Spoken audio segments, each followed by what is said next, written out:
Welcome back, everybody, and now we are going to finish 6.3 guided notes by talking about global currents and winds, but this time focusing more on the wind aspect rather than the currents. So first off, what is wind and where does wind come from? Wind is the movement of air from areas of high pressure to areas of low pressure, and it's caused by that difference in air pressure.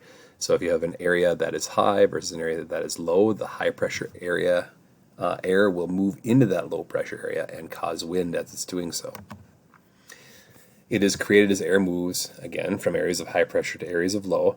Wind direction is the direction that wind is blowing from. That's how we determine it. So if we say there is a northwest wind, that means it is coming from the northwest and blowing towards the southeast. Wind speed is generally measured in miles per hour or knots using an anemometer.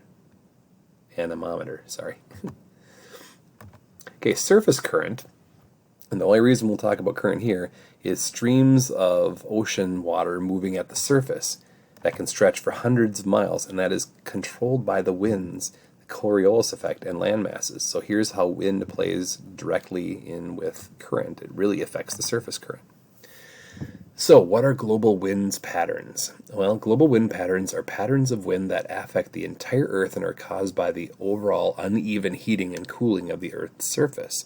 And there are two types that we will explore. One is the prevailing winds, and the other is the jet stream.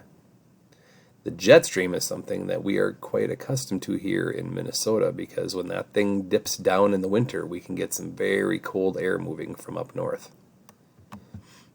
So, prevailing wind is a wind from the direction that is predominant at a particular place or season. So, there are certain prevailing winds that tend to keep coming from the same direction at a particular time in a particular place. Now, the Coriolis effect plays into this because the Earth's rotation causes winds and currents to move in curved paths, like we talked about in the last section.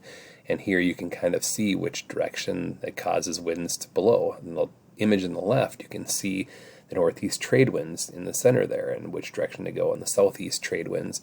And that kind of impacts how sailing vessels used to travel around the world. On the right, it shows a picture of a simulation of the Coriolis effect. So if something was fired from one place, the fact that the Earth turns makes it land someplace a little bit less predicted. So here are the global winds.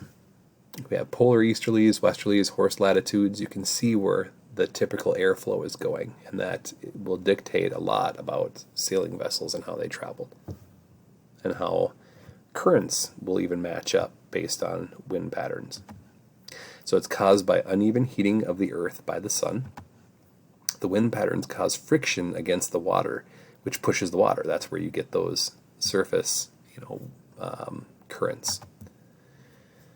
So here we have a couple different images that show these different currents and the wind patterns, and you can see where Christopher Columbus's voyages took him across back in the 1400s and why he took that particular route.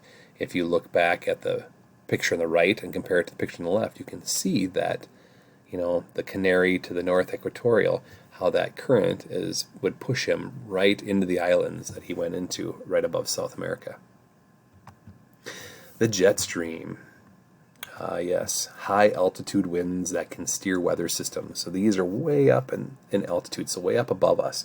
And these are high altitude and fast winds.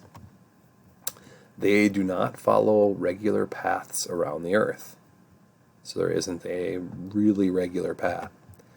Here you can kind of see that the jet stream on the left on that image, how it's kind of moving down and it's hitting kind of low into the United States. That can bring with it some pretty cool air generally. Now it provides energy transport from subtropics to polar latitudes.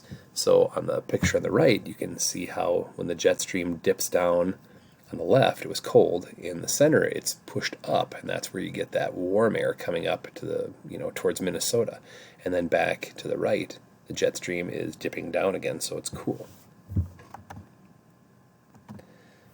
So what we want you to take away from this section, it was short, but this one discusses more about the winds. So we want you to understand the difference between prevailing winds and the jet stream, and how winds kind of go along hand in hand with currents.